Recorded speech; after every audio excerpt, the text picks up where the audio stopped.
Hello friends, నమస్తే. అందరూ ఎలా ఉన్నారండి? బాగున్నారా? ఈరోజు మరొక మంచి వీడియోతో మీ ముందుకు వచ్చేసాను. ఈరోజు మన వీడియోలో శ్రీశైలంలో ముందుగా ముఖ్యంగా దర్శించుకునే పుణ్యస్థలం శ్రీ సాక్షి గణపతి దేవాలయం. ఈ దేవాలయంతో పాటు పడవపై డ్యామ్ విహారయాత్రను చూద్దామా? ఫ్రెండ్స్, వీడియోని ఎక్కడ స్కిప్ చేయకండి, పూర్తిగా చూడటానికి ప్రయత్నించండి. ఆంధ్రప్రదేశ్ రాష్ట్రం కర్నూలు జిల్లాలో కృష్ణానది తీరంలో ఉన్న దట్టమైన అరణ్యంలో శ్రీశైలం నందు సముద్ర మట్టానికి దాదాపుగా 458 మీటర్ల ఎత్తున కొండపైన వెలిసిన అతి పురాతనమైన శైవక్షేత్రం శ్రీశైలం. శ్రీశైలంలోని ప్రధాన ఆలయానికి వెళ్లే దారిలో సాక్షి గణపతి అనే ఆలయం ఉంది. ఈ ఆలయంలో విశేషం ఏమిటి అంటే, గణపతి విగ్రహం ఏదో వ్రాస్తున్న భంగిమలో కూర్చొని ఉన్న విధంగా భక్తులకి దర్శనం ఇస్తుంటారు. ఇక సాక్షి గణపతి ప్రత్యేకత ఏమిటి అంటే, శ్రీశైల మల్లికార్జున స్వామిని దర్శించిన భక్తులను స్వామి తన చిట్టాలా వ్రాసుకొని కైలాసంలో ఉన్న పరమశివుడికి నివేదించి సాక్ష్యముగా ఉంటాడని ప్రతీతి. అంటే శ్రీశైలానికి వచ్చి శివుడిని దర్శనం చేసుకున్న భక్తులకి కైలాస ప్రవేశానికి అనుమతి లభిస్తుందని, అప్పుడు శ్రీశైలానికి వచ్చిన భక్తులకి గణపతి సాక్షిగా ఉంటాడని చెబుతారు. ఇలా భక్తులు శ్రీశైలానికి వచ్చారని గణపతి సాక్ష్యంగా ఉంటాడు కనుక ఈ స్వామికి సాక్షి గణపతి అనే పేరు వచ్చిందని అంటారు. నల్లరాయితో అందంగా చెక్కిన అతని తొండం ఎడమవైపుకు మడవపడి శ్రీశైలాన్ని సందర్శించే భక్తుల పేర్లను వ్రాసినట్లు కనిపిస్తుంది. శ్రీశైలాన్ని పూజించే భక్తులు సాక్షి గణపతిని సందర్శించి వారి గోత్రనామాలను చెబుతారు. ఫ్రెండ్స్, అందరూ కూడాను సాక్షి గణపతిని దర్శించుకున్నారు కదా. ఇక మనం ఇప్పుడు శ్రీశైలం వచ్చేసాము. ఫ్రెండ్స్, బ్రేక్ఫాస్ట్ టైం వచ్చేసింది. మీరు ఎప్పుడైనా శ్రీశైలం వెళ్తే మాత్రం ఇక్కడ ఐలాపురం హోటల్ చాలా బాగుంటుందండి. పేరులాగే టిఫిన్ కూడా చాలా టేస్టీగా ఉంది. ఎప్పుడైనా వెళ్ళాలనుకుంటే ఇక్కడికి వచ్చి టేస్ట్ చేసి వెళ్ళాల్సిందే. ఇప్పుడు ఇక మన లగేజీని అంతటిని హోటల్లో ఉంచేసి మనం వెళ్తున్న ప్లేస్ ఒక అందమైన ప్లేస్ అండి. అది ఏమిటి అంటే, పడవ పైన డ్యామ్ విహారయాత్రకి వెళ్తున్నాం. పడవ పైన డ్యామ్ విహారయాత్రకి వెళ్లే ముందు ఫ్రెండ్స్, మన ఛానల్ని మొదటిసారి చూస్తున్నారా? అయితే ప్లీజ్ సబ్స్క్రైబ్ చేసుకోండి. అలానే వీడియోని లైక్ చేయండి. వీడియోని చూసిన ప్రతి ఒక్కరూ లైక్ చేయటం వలన మన ఛానల్కి సపోర్ట్ చేసిన వాళ్ళు అవుతారు. ఇక్కడ చూస్తున్నారు కదా, మనం శ్రీశైలంలో సందర్శించే ప్రదేశాలని రాసింది కదా, చూస్తున్నారు కదా. మనం ఎక్కడికైతే వెళ్తున్నామో అవన్నీ ఈ ప్లేస్లో కనబడుతున్నాయి చూడండి. పడవపై డ్యామ్ విహారయాత్రకు వెళ్ళాలి అంటే ముందు రోప్ వేలో వెళ్ళాలి. వెళ్ళిన తర్వాత మనం పడవపై ప్రయాణిస్తూ శ్రీశైలం డ్యామ్ను చేరుకోవచ్చు. ముందుగా ఈ రోప్ వేను ఎక్కాలి అంటే టికెట్ ఉంటుందండి. టికెట్ తీసుకొని వెంటనే మనకి ఈ రోప్ వే ద్వారాను పడవ ప్రయాణం చేయవచ్చు.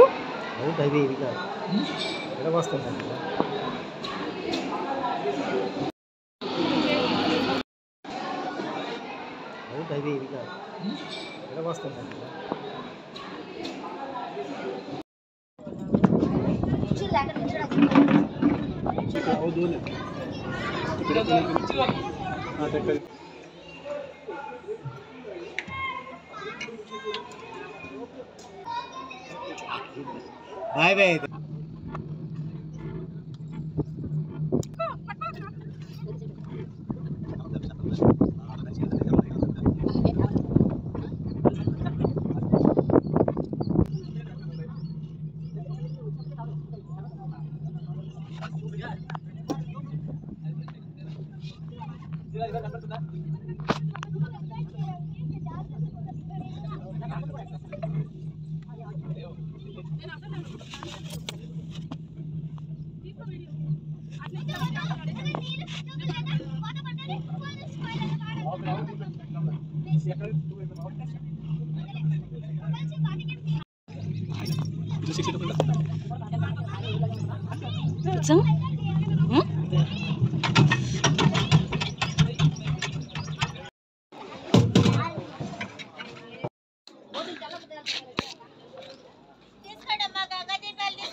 ఫ్రెండ్స్ రోప్ వే నుంచి కిందకు వచ్చేసామండి. కిందకు వచ్చిన తర్వాత మనకు ఒక బోట్ కనబడుతుంది, చూసారు కదా.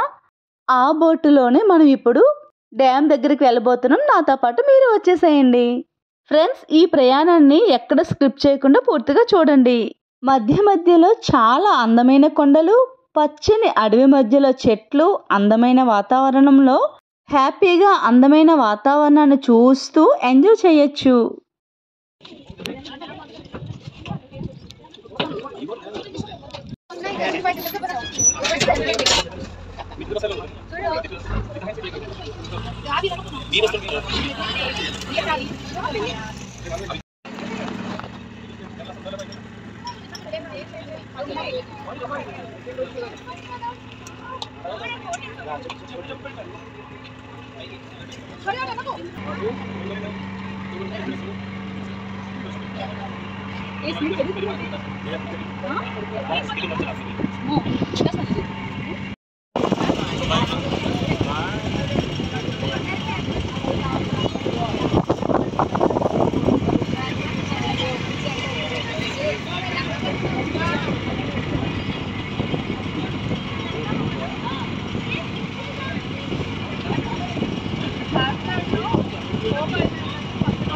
ఫ్రెండ్స్, ఇక్కడ మనకు ఒక గైడ్ కృష్ణా నది మరియు డ్యామ్ కోసం చాలా చక్కగా వివరించారు.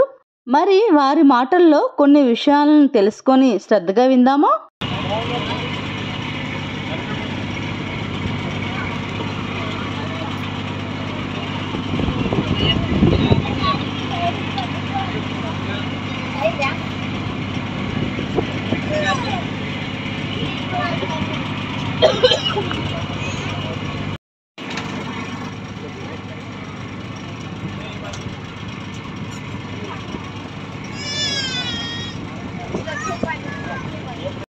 కృష్ణా నది ఇటువైపు నుంచి వస్తుంది. కృష్ణా నది జన్మస్థానం మహారాష్ట్ర మహాబలేశ్వరం. అక్కడ నుంచి కర్ణాటక, ఆర్మట్టి, నారాయణపూర్, జూరాల, సంగమేశ్వరం, నెక్స్ట్ శ్రీశైలం. మనకు కనిపించేదంతా శ్రీశైలం స్టోరేజ్ వాటర్. ఇక్కడ గేట్లు ఓపెన్ చేస్తే Nagarjuna Sagar, Pulichintala, Vijayawada, Prakasam barrage, next bay of Bengal బంగాళాఖాతంలో వెళుతుంది. కృష్ణా డిస్టిక్ కంసలదేవి అనే ప్లేస్లో సాగర సంగమం జరుగుతుంది. కృష్ణా నది టోటల్గా 1400 కిలోమీటర్ జర్నీ చేస్తుంది. ఇక్కడ ముఖ్యంగా చెప్పేది ఏంటంటే ఇటువైపుగా 16 కిలోమీటర్లు జర్నీ చేసినట్లయితే శ్రీ అక్క మహాదేవి కేవ్స్కి వెళ్ళవచ్చు. విన్నారా పేరు అక్క మహాదేవి? ఆమె కర్ణాటక ఆడపడుచు. 12వ శతాబ్దంలో ఈ మల్లికార్జున స్వామిని వివాహం చేసుకోవాలనే సంకల్పంతో కర్ణాటక నుంచి కాలినడకన వ్యవస్థగా నడుచుకుంటూ వచ్చి ఇక్కడ భ్రమరాంబ మల్లికార్జున స్వామిని దర్శనం చేసుకుని దాదాపు 1,00,000 సంవత్సరాల క్రితం ఏర్పడే కేవ్స్ లో కొన్ని సంవత్సరాల పాటు తపస్సు చేసింది. ఆమె తపస్సుకు ప్రతిరూపంగా భ్రమరాంబ మల్లికార్జున స్వామి దర్శనం ఇచ్చి శివలింగం ఒకటి వెలిపించారు గృహంలోపట. శ్రీశైలంలో ఉండే లింగాన్ని జ్యోతిర్లింగం అంటారు. ఆ కేవ్స్ లో ఉన్న లింగాన్ని స్వయంభలింగం అంటారు. శ్రీశైలంలో ఉన్న జ్యోతిర్లింగానికి 1000 రూపాయలు ఖర్చు పెట్టి మనోభిషేకం చేస్తాం. కానీ ఆ కేవ్స్ లో ఉన్న లింగానికి ఎవరు అభిషేకం చేయరు. న్యాచురల్ గా ప్రకృతి సిద్ధంగా ఒక్కో డ్రాప్ లింగం మీద పడుతూ ఉంటుంది. 365 డేస్ అభిషేకం జరుగుతూనే ఉంటుంది. వీలో ఇంతకు ముందు కానీ ఈ రోజు కానీ శ్రీశైలం గర్భగుడిలో స్పర్శ దర్శనానికి వెళ్ళారు ఎవరన్నా? గర్భగుడిలోకి ఎంటర్ అవుతారు. లెఫ్ట్ సైడ్ ఒక నల్లనాథ విగ్రహం ఉంటుంది. ఆవిడే అక్క మహాదేవి. మళ్ళీ రిటర్న్ వచ్చినప్పుడు 2 విగ్రహాలు ఉంటాయి. ఏమారెడ్డి మల్లమ్మ, సిద్ధరామప్ప. వీరు ముగ్గురు కూడా మనలాగా మానవ జన్మిత్తుల వాళ్ళే. మనలాంటి మానవ జన్మిత్తుల వాళ్ళ విగ్రహాలు తీసుకెళ్లి శ్రీశైలం గర్భగుడి సాయివారి ముందు పెట్టారంటే ఆలోచించండి. వాళ్ళ భక్తి ఎటువంటిదో, వాళ్ళ చరిత్ర ఎటువంటిదో. ఇదే dam. Srisailam dam place Srisailam project ఉంటాం. కానీ దీని ఒరిజినల్ నేమ్ వచ్చేసి నీలం సంజీవరెడ్డి సాగర్. ఆయన ఆంధ్రప్రదేశ్ రాష్ట్ర ముఖ్యమంత్రిగా, రాష్ట్రపతిగా చేశారు. ఈ డ్యామ్ కట్టడానికి ఆయన ఎంతో కృషి చేశారు కాబట్టి ఆ పేరు పెట్టడం జరిగింది. Dam designer Mokshagundam Visvesvaraya. 1963 నుంచి 1983 వరకు 20 ఇయర్స్ పట్టింది డ్యామ్ కట్టడానికి. రైట్ సైడ్ బ్లూ బిల్డింగ్ కనపడుతుంది చూడండి, అది వచ్చేసి right side power house Andhra Pradesh. అది ఒక్కసారి జనరేట్ అయిందంటే 770 మెగావాట్స్ కనపడుతుంది. ఇది ఒక్కసారి జనరేట్ అయిందంటే 900 మెగావాట్స్ కనపడుతుంది. పవర్ హౌస్ వచ్చేసి డ్యామ్ ఫ్రంట్ సైడ్ గా ఉంటాయి. పవర్ హౌస్ లకు water like gate operatings. Forest వచ్చి Nallamala forest. Present water level 855 feet ఉంది. చెట్ల మన లాకొచ్చిందంటే 885 ఫీట్ వస్తుంది. ఈ ప్లేస్ మధ్య పాతాళగంగా అంటారు. కాశీ నుంచి గంగా నది అంతర్వాహినిగా భూగర్భ జలాల కింద ఇక్కడ ఉద్భవించింది. అందుకే ఈ ప్లేస్ కంత పవిత్రత. మెయిన్ టెంపుల్ లో దర్శనానికి వెళ్ళేటప్పుడు పెద్ద నంది ఒకటి చూసారు కదా, ఆ నందిని వచ్చేసి శనగల బసవన్న అంటారు. అలాంటి నంది ఎగ్జాక్ట్ ఈ బోట్ కింద ఈశ్వరుడికి లో ఒకటి ఉంది. ఈ నందిని ఉబ్బిలి బసవన్న అంటారు. డ్యామ్ కట్టక ముందు దర్శనానికి వచ్చిన వాళ్ళు ఈ నందిని దర్శనం చేసుకుని వెళ్ళి అక్కడ దర్శనం చేసుకునే వాళ్ళు. డ్యామ్ కట్టిన తర్వాత వాటర్ తో ఫుల్ అయింది, వాటర్ లో మునిగిపోయింది. శ్రీశైలంలో మీరు చూడాల్సిన సైసింగ్ ప్లేసెస్. అక్కడ కొండ మీద గోపురం కనపడుతుంది, అది వచ్చేసి ఛత్రపతి శివాజీ మ్యూజియం. దాని బ్యాక్ సైడ్ కిలోమీటర్లు అంటే ఏమారెడ్డి మల్లమ్మ టెంపుల్. చొక్కో దాటిన తర్వాత సాక్షి గణపతి, పాలధార పంచదార, అటుకేశ్వరం, నెక్స్ట్ శిఖరం డ్యామ్. మీరు ఇది వినే ఉంటారు. ఈ పాతలంలో స్నానం చేసిన, ఈ నీళ్లు తలమించలుకున్న చేసిన పాపాలు పోతాయి. ఇది ఎవరు కల్పించి చెప్పినది కాదు, గ్రంథాలలో రాయబడింది.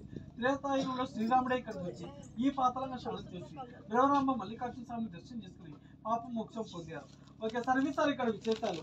నేను గైడ్ అయితే కాదు, బోట్ ఆపెట్టకూడదు. ఏదో తక్కువ జీతం వల్ల తెచ్చి తలుపులు చేస్తాను. మా గైడెన్స్ మీకు తెచ్చి మనస్ఫూర్తి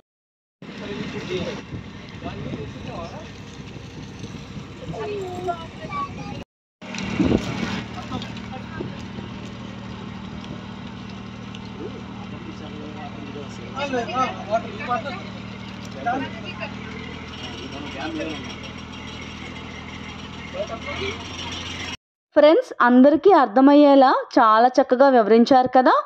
ఇప్పుడు మనం తిరిగి వచ్చేసామండి, మన ప్లేస్కు మనం చేరుకున్నాం. అలానే ఇక్కడ నుంచి కూడా మళ్ళీ అటువైపు వెళ్ళటానికి రోప్ వే ద్వారానే మనల్ని తీసుకువెళ్తారు. ఫ్రెండ్స్, ఈ వీడియో ఎలా ఉందండి? మీకు నచ్చిందా? మీకు పూర్తిగా నచ్చిందని అనుకుంటున్నాను. ఈ వీడియో మీరు పూర్తిగా చూసారని అనుకుంటున్నాను. ఈ వీడియో కనుక మీకు నచ్చినట్లయితే లైక్ చేయండి, షేర్ చేయండి, సబ్స్క్రైబ్ చేసుకోండి. మరెన్నో మంచి మంచి వీడియోస్తో మీ అందరి సపోర్ట్తో మరొక మంచి వీడియోలో కలుద్దాం. నమస్తే ఫ్రెండ్స్, బాయ్.